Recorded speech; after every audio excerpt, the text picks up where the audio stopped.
Kembali lagi dengan kita podcast Gusti Romo. Hari ini kita kedatangan tamu. Sebenarnya nggak kedatangan tamu karena kita sering tag di rumah beliau ya.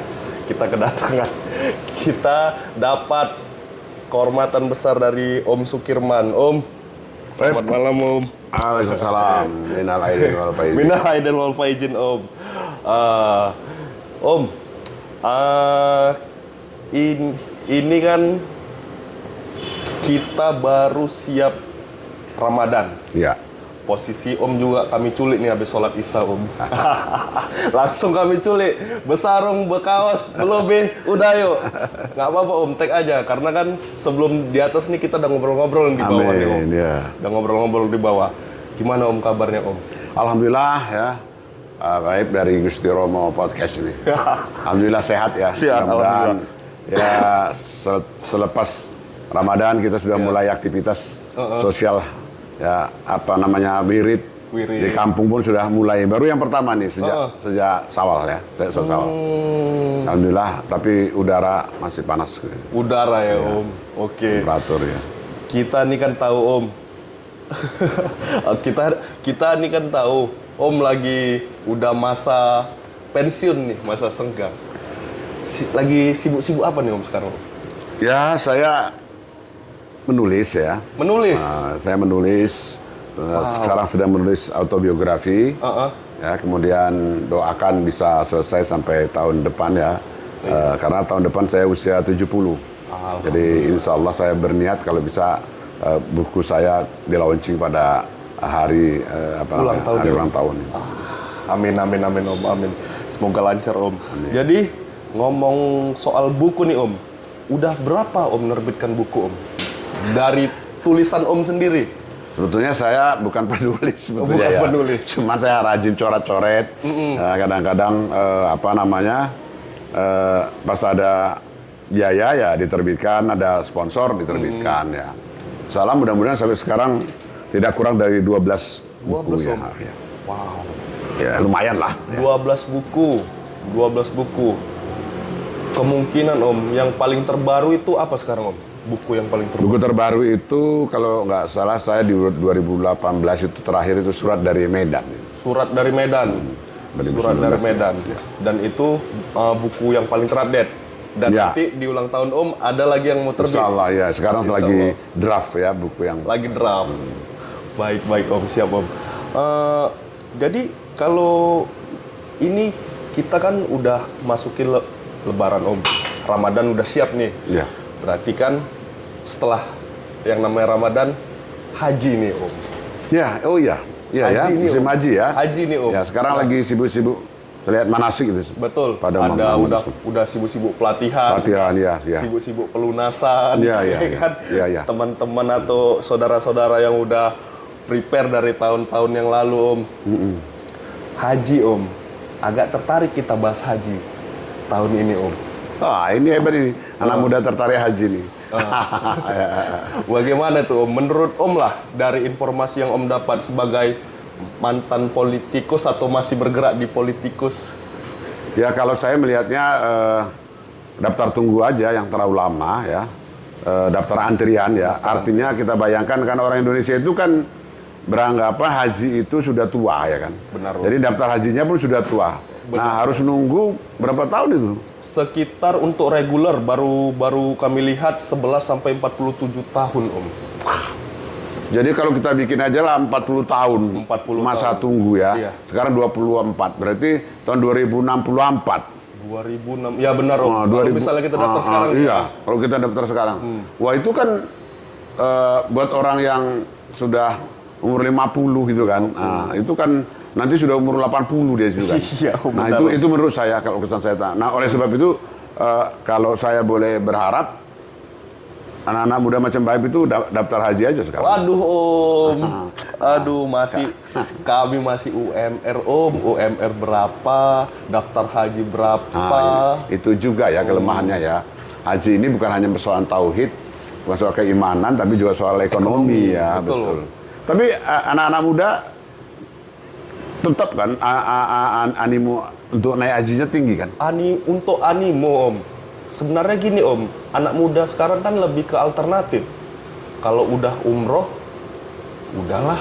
Oh. Nanti nextnya kalaupun misalnya mau haji, ya tunggu momen yang pas atau ada keuangan yang stabil baru apa. Kalau umroh kan bisa mungkin masih cukup lah Om untuk ngumpuli setahun sampai 3 tahun bisa lah terkejar. Tapi kalau haji kan untuk animonya ya terkendala biaya Om. Tapi kan rukun Islam itu umroh nggak masuk, kan haji yang masuk. Gimana anak muda?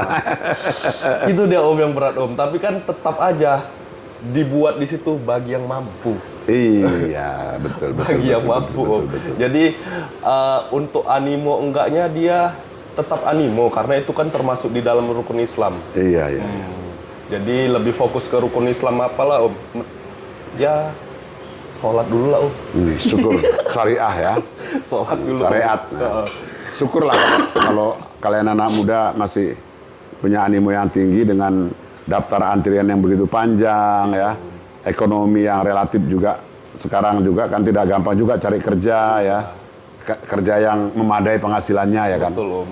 Apalagi makanya banyak yang merantau ke luar negeri, magang ke luar negeri. Gitu. Karena nyari selisih mata uang itu kan lebih besar dia Om.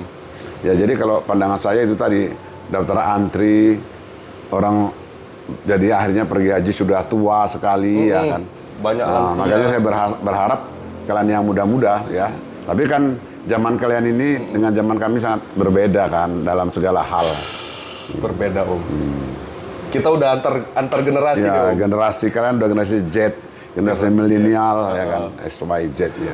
Jadi Om, selain angka tunggu haji yang lama Om, biaya haji juga meledak.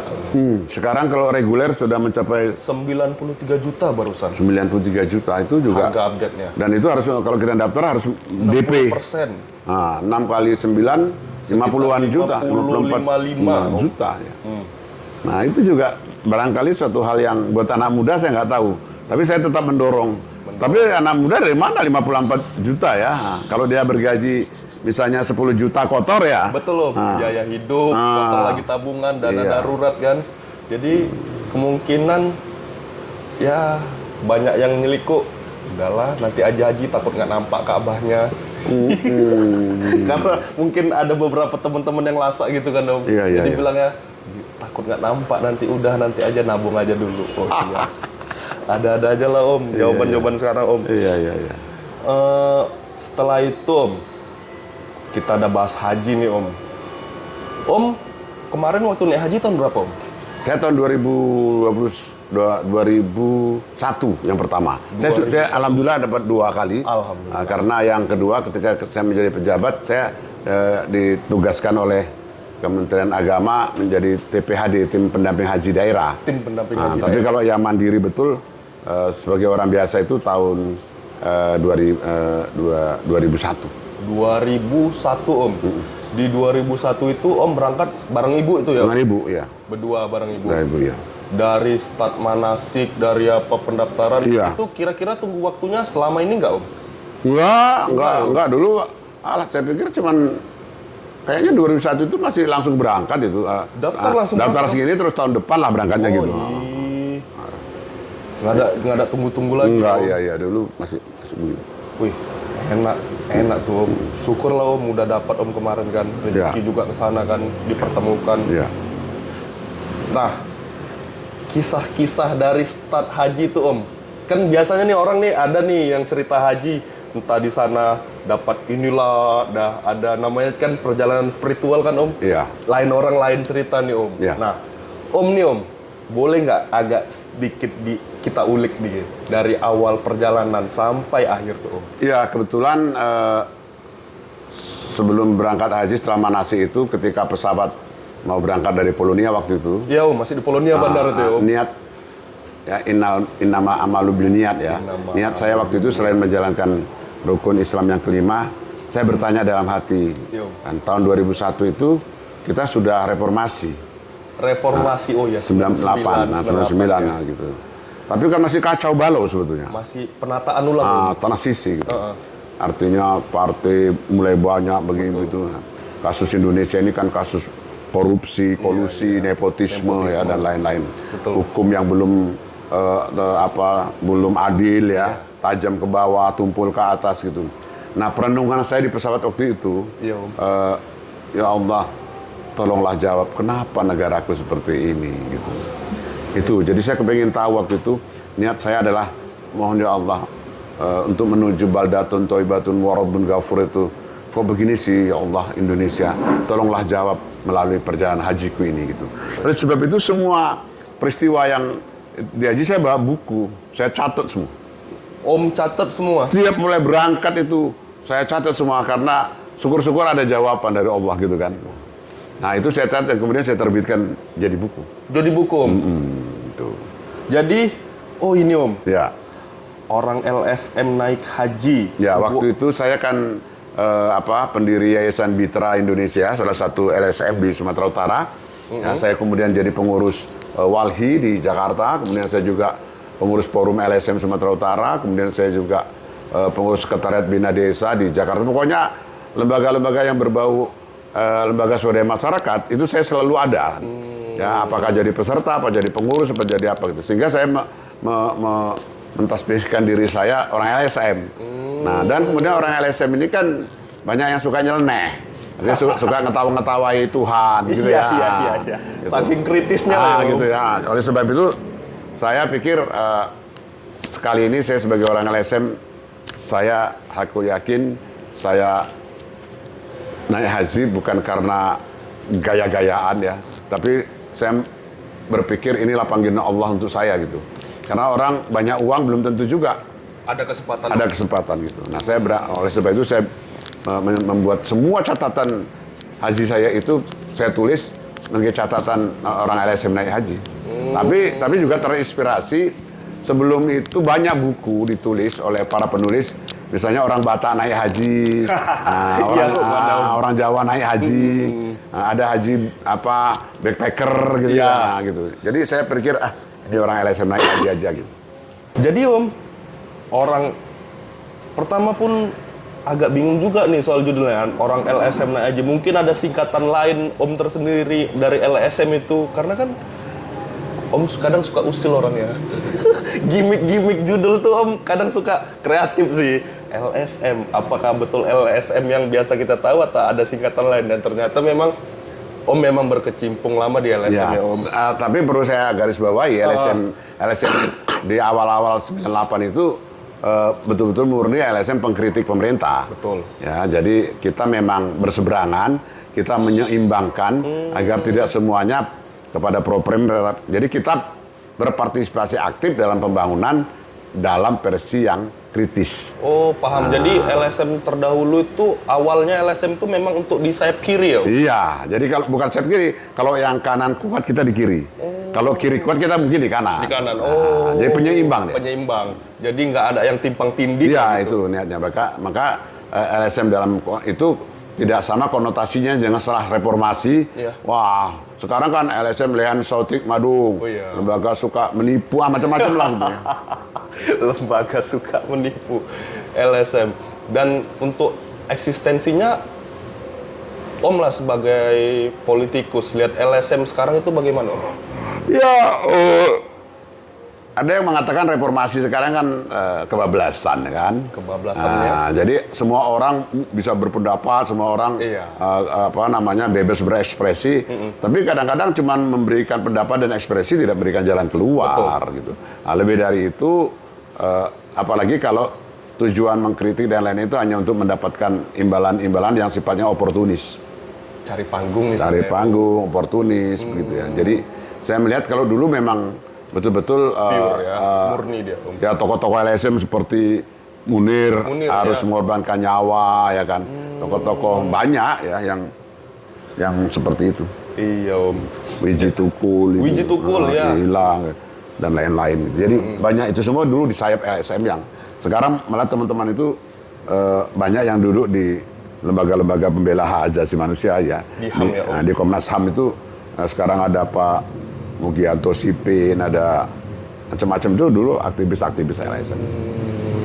Dan Om memang berawal karir politiknya memang dari LSM.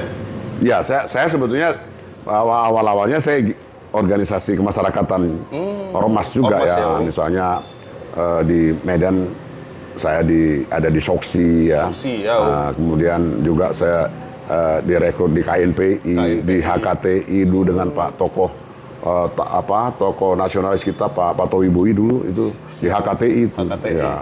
Jadi saya dari situ belajar berorganisasi ya. Nah, setelah kemudian tahun 80-an Undang-Undang Lingkungan Hidup itu ada tahun 82. Nah, saya mengambil peran untuk menjaga garda lingkungan hidup. Makanya saya kemudian mengikuti garis LSM Walhi, Wahana Lingkungan Hidup waktu itu. Wahi. Dan berdiri bersama Om. Ya, tahun 80 itu. Tahun 80 Nah, ya. saya sudah jadi tahun 83 saya jadi Presidium Nasional. Terus sampai sekarang. Terus Sampai sekarang, Om. saya mendirikan Yayasan Bitra Indonesia di Medan tahun 86 ya. Dan itu berjaya terus sampai sekarang sebagai LSM yang cukup survive lah. Gitu. Jadi Om menjabat sebagai Bupati di 2005. Ya, kalau itu 2005 Wakil Bupati. Wakil Bupati. Start awal karir politik tuh ya, Pak? Ya, itu karir politik lah di situ. Kemudian setelah itu saya menjadi salah satu pengurus partai politik Iya, di kabupaten. di PAN ya, Pak? Ya, ada di kabupaten ya. Kabupaten. Di 2010 itu. Karena keharusan kita kalau masuk ke jalur politik harus megang politik. Kemudian saya pensiun dini dari PNS ya, karena dulu saya kan cuti di luar tanggungan negara di dosen. Om dulu PNS tuh. Fakultas Pertanian di USU kan, ya. Baru tahu nih. Dosennya di situ kan gitu. Jadi sewaktu Om di dosen itu Om udah berstatus PNS ya, Om? Udah 30 tahun, 4 bulan saya jadi dosen. Di USU, Om? Di USU, PNS. Nah, tapi tahun 2010 ketika megang partai, nggak boleh kan? Iya. Harus mundur, jadi kita minta pensiun dini. Gitu. Jadi setelah bergabung dengan partai, baru Om Pensiun dini. pensiun dini. Setelah itu baru masuk ke dunia eksekutif ya, Om? Ya, 2010, 2005, 2010, 2010, 2015, 2021. Ada kabar bahwasanya Om pernah nyalonkan nih gubernur. Oh, itu tahun 2013. 2013 ya, Om? Nah, itu aneh karena bupati kami pada waktu itu Tengku Eri itu diminta oleh Pak Gatot sebagai calon wakil gubernur 2013. Wakil Gatot ya? Wakilnya Sebagai Gatot. wakil. Nah, saya kan wakil bupati. Iya. Ternyata saya pun diminta oleh calon gubernur Gus Irawan untuk menjadi calon wakil gubernur. Jadi dua-dua itu pimpinan di Kabupaten Srembang itu Dari Sergi ya, Om? dilamar oleh calon gubernur pada waktu itu. Jadi itu 2013. Nah, di situ memang blessing in disguise ya, lucu karena buat saya kalau saya menang waktu itu jadi wakil gubernur, kalau Eri yang menang maka saya ditinggalkan Eri wakil gubernur, maka kursi bupatinya kosong, saya jadi bupati. Benar. Nah, itulah yang terjadi. Jadi kalau kalah jadi bupati, kalau menang jadi wakil gubernur. Jadi orang mengatakan ini luar biasa itu Pak Sukirman itu apa-apanya itu feng shui-nya. Dia bilang, betul. Jadi bupati lah saya 2013 sampai 2015 bupati antar waktu. Bupati antar waktu. Boleh dibilang begitulah. Karena perjalanannya kan hampir separuh lah. Gitu. Jadi singkat cerita sampai berjalan di 2021 ya, Om? Ya, 2015 habis kita periode itu. Kita nyalon jadi bupati. Menang sampai 2020. Ya kan 2020. Jadi tiga periode lah. 3 periode total ya, Om? Total. Jadi cukup panjang. Cukup panjang. Berarti sekitar 15 tahun, Om? 15 tahun. Mengabdi di Kabupaten Srembang Bedagai, insya Allah semua orang ada masanya, semua masa ada orangnya. Benar, Om. Tapi yang pasti kita berhasil membawa kabupaten itu diperhitungkan lah di Sumatera Utara ya, bukan hanya dihitung ya, karena banyak penghargaan-penghargaan yang diterima ya. Nah, dari mulai anggaran yang hanya setengah 500-an miliar sampai menjadi 1,4 triliun ya di usia kabupaten itu yang ke 15 tahun. 15 tahun ya kan. Dan itulah yang kita capai ya. Dan saya di samping menjadi wakil kepala daerah, saya masih bisa menulis juga, ya, menghasilkan buku-buku di daerah itu. Menjabat sebagai politikus, mengurus organisasi, mengurus keluarga, dan menulis. Sempat nggak sih Om? Nah itu memang itu barangkali yang saya pun ya semuanya tentu apa ya karunia Allah ya. Ya, pertama diberi kesehatan, diberi kesempatan. Alhamdulillah. Misalnya apa namanya 243 desa 200. itu saya tulis semua. Ya, Di catatan Om, nah, dari buku itulah Serdang Bedage Kampung Kami. yang Om tulis. Jadi itu kalau orang mau sekarang bertanya tentang Kabupaten Serdang Bedagai atau tentang desa, buka buku itu aja. Sejarahnya seperti apa, kepala desanya siapa, jumlah penduduknya berapa, begitu. Jadi itu udah lebih gampang tuh. Nah, itu kemudian di sana dengan luas daerah 190.000 hektar, 100.000 hektar perkebunan. Perkebunan sawit, Om. PTPN atau swasta karet dan sawit kakao ya. Nah itu saya tulis semua perkebunan itu, ada 35 perkebunan. Sampai Om buat ukurannya berapa, lebarnya berapa? Iya, semua HGU-nya nomor berapa, luasnya berapa, produksinya apa, pabriknya kayak apa. Itu siap. Jadi ondernaming van Serge namanya. Iya, ondernaming Van Serge. Nah, jadi kebun-kebun yang ada cerdas. Jadi ini orang-orang investor kan suka tanya, Kabupaten Bapak itu produk apa, produk unggulannya. Saya kasih aja bukunya, baca ini. Ya, kita mikir hasil karya. hasil Hasil karya. karya, ya. Jadi hasil karya buat tangan Om lah. Karena kita berpikir ke depan dia akan bukan hanya menjadi pengetahuan ya, Benar. tapi menjadi mungkin catatan sejarah kan Iya. bagi peneliti-peneliti kalian-kalian yang lebih muda. Karena kan untuk kita-kita yang anak muda nih kan jarang buat karya ilmiah soal Ya, daerah-daerah gitu Iya. kan Om. Paling ya mungkin bertaut dengan tugas-tugas Iya. kuliah atau nggak apa. Iya. Tapi kan yang terakhir saya tulis tahun lalu 2023 pada 2022 itu tentang warisan cagar budaya di Kabupaten Serdang Bedagai. cagar budaya di Serdang Nah, Bedagai. jadi apa cagar budaya misalnya ada keramat kuda, ada keramat ini, ada itu ada. Saya tulis semua itu. Ada meriam puntung, macam-macam lah itu saya tulis semua. Jadi di situ tentang legenda cagar budaya Ya, semuanya ya, lah ya, Om. ya. Oke, jadi kembali lagi ke haji Om. Dari Om udah sampai nih di Mekah ngejalani haji. Kemarin kalau nggak salah Om kloter berapa itu? Sama Ibu? Wah, saya lupa kloternya, tapi dulu kalau nggak salah kloter berapa ya? Kloter 2 atau kloter 4 Kloter 2, ya, Om. pada tahun 2001 itu. Udah sampai di sana Om. Ada nggak sih perbedaannya setelah haji dan sebelum haji Om? Yang Om rasain lah Om.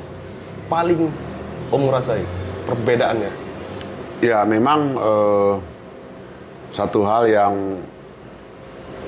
menjadi apa? Tadi yang saya katakan kan saya bertanya ya dalam Iya, hati. bertanya. Nah, saya memang perasaan saya terjawab ya, bahwa banyak sih masalah dalam naik haji ini yang disakralkan tapi logiknya kadang-kadang nggak kena gitu ya. Iya Om. Paham. Sebenarnya karena saya kan manajemen kan, walaupun haji itu ibadah, walaupun haji itu spiritual, Iya. tapi kan tetap punya planning kan. Planning. Misalnya planning membagi daging kurban, planning untuk berkorban, planning untuk itu gitu. Nah, karena sering sekali kesalahan-kesalahan manajemen tidak boleh disoal, seolah-olah kalau disoal itu berdosa. Berdosa benar. Sehingga saya melihat bisa suka-suka gitu, penyelenggara kan. Penyelenggara. Gitu. Misalnya kalau ada satu tempat yang licin, Iya. orang menjadi kepleset gitu ya. Itu kan sebenarnya yang salah kan cleaning service. Cleaning service. Bukan Tapi ada orang mengatakan itu cobaan. Itu cobaan dari Allah. Logiknya nggak dapat ya, Itu Om. cobaan dari Allah sama kau gitu kan gitu. Paham. Nah, jadi kalau semua dilarikan ke situ, nah, dan itulah akhirnya terlalu banyak tempat bersembunyi untuk menutupi kesalahan-kesalahan manajemen. Aduh. Tapi itu tidak saya tulis Ya, itu. ya, Tapi yang ya, saya ya. perhatikan, begini gitu. Oh. Nah, jadi itu tadi. Pertanyaan yang kedua, adakah perbedaan? Tentu ada.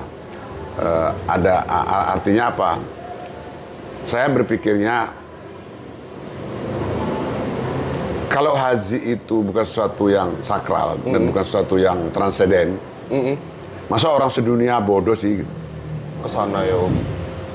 Jadi saya hakul yakin memang rukun Islam yang kelima ini seharusnya lah sepanjang kita mampu kita ikut. Karena saya lihat juga orang berantem Di sana Om. pukul-pukulan gitu. Padahal gibah aja nggak boleh, nyeritain yang jelek aja nggak boleh kan. Tapi saya melihat ada orang yang tidak mau berbagi tempat duduk. Betul. Waktu udah ihram pun dia selalu marah sama orang. Saya selidik, ternyata dia seorang pejabat misalnya kan. Jadi hal seperti itu dalam hati saya. Nah, makanya akhirnya ada istilah dalam haji itu nafsi. Artinya kau urus dirimu, Benar. saya urus diri saya. Saya tidak tahu tentang sedalam apa kau, tapi saya selalu mohon ampun kepada Allah, mohon petunjuk kepada Allah. Saya jalankan apa yang terbaik buat saya, dan kemudian yang menyadarkan lagi kepada saya bahwa kan saya baca buku terus setelah pulang dari haji ya, tentang haji. Buku yang Om tulis atau Bukan baca buku orang lain gitu ya. tentang haji Om?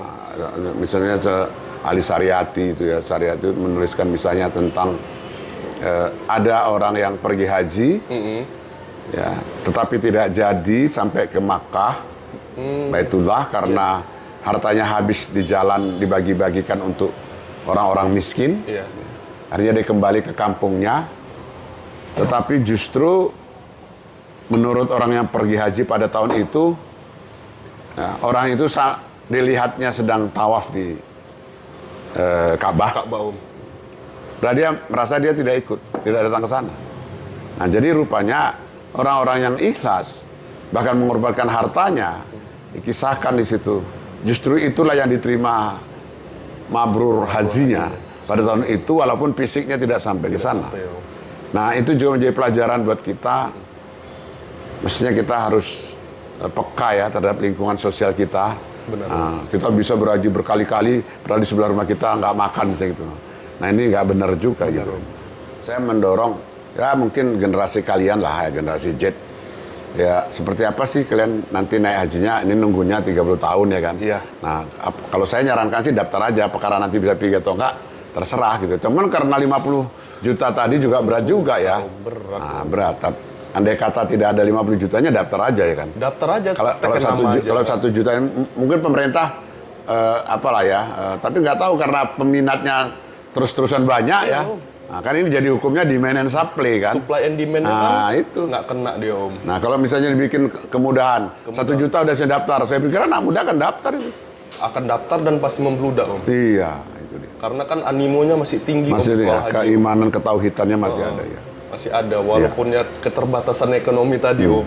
Cuma saya nggak tahu anak muda sekarang ini dengan kalian ini hidup di zaman artificial intelligence. Iya. Kalian hidup di zaman disruption. Banyak hal yang diganti oleh teknologi-teknologi ini. Apakah kalian masih tertarik dengan ibadah haji itu? Saya juga nggak tahu. Kalau misalnya tertarik, tetap masih tertarik. Karena atmosfer haji itu pasti selalu positif yang pulang dari haji. Pasti ada cerita positif. Oh iya, iya. Dan tiap orang pasti beda ceritanya. Oh iya pasti, kalau itu ya. Malah di satu tempat, satu negara, satu kota, satu itu. Sama suami istri saja pun pengalamannya berbeda. Beda. Jadi memang disitulah hal-hal yang sakral itu. Ya. Mungkin dari cerita-cerita yang dibawakan pulang itulah yang buat animo kami makin tinggi, Bo. Ya terlepas antara iya dan enggak, tapi yang namanya itu ibadah, ya udah itu pasti iya dan itu terjadi gitu. Makanya saya lihat di toko-toko buku itu setiap musim haji selesai selalu saja ada kadang-kadang terbit buku-buku baru tentang perjalanan haji orang-orang itu. Ya, Jadi karena pengalaman itu beda-beda. Jadi kembali ke buku Om nih. Apakah memang karena ini pure isi tentang perjalanan haji Om, atau ada Om yang selipkan hal-hal yang lain? Ya pertama tentu seperti catatan yang pure ya. Ya. Tapi yang kedua juga refleksi perjalanan hidup saya sebagai aktivis LSM. Tapi yang paling faktor juga utama buku ini dibaca oleh seorang doktor waktu itu Pak Nur Ahmad Fadil Lubis, mantan rektor UIN Sumatera Utara. Nah, sebenarnya kalau nggak dia baca draftnya dan kemudian dia ulas dan kemudian dia yang menyarankan ini harus diterbitkan, dia bilang. Kalau andai kata tidak dokter itu Pak Dr. Nur Ahmad Fadil menyuruh, saya sebenarnya ragu, saya akan jadikan catatan pribadi aja gitu. Jadi tetap ada ngerasa nggak pede ya? Iya, karena ini buku pertama saya yang saya tulis. Nah, tapi karena Nur Ahmad Fadil Lubis itu menyarankan itu akan punya arti, makanya kita terbitkan dan alhamdulillah mendapat sambutan banyak pihak. Sudah beberapa kali diterbitkan. Oke, jadi setelah kita bahas soal haji dan soal beberapa pengalaman Om dan Ibu kemarin naik haji, mungkin kalau misalnya ada teman-teman yang tertarik nih bertanya-tanya, di sini semuanya isinya lebih lanjut. Di sini isinya lebih konkret, lebih organik. Nah, jadi kalau misalnya mau bertanya tahap-tahap haji, ada di sini. Mau bertanya-tanya soal bagaimana seorang Pak Sukirman menanggapi perjalanan spiritual, di sini ada. Mau buat LSM tata cara ya, di sini ada. Jadi singkatnya gitu aja dulu Om. Oke, saya serahkan itu kepada Gusti Romo. Gusti Romo, ya, siap. untuk dimasyarakatkan ya, mudah-mudahan ada gunanya. Terima kasih. Kita publikasikan, kita terima mandat dari Om. Jadi kita tutup dulu podcastnya karena Om juga udah mau tidur kan. Amin. Udah jam 9 nih. Udah Om. Oke, kalau terima gitu kasih. kami pamit dulu Om. Terima kasih. Sehat-sehat. Semoga podcastnya makin maju ya. Terima kasih. Assalamualaikum warahmatullahi wabarakatuh.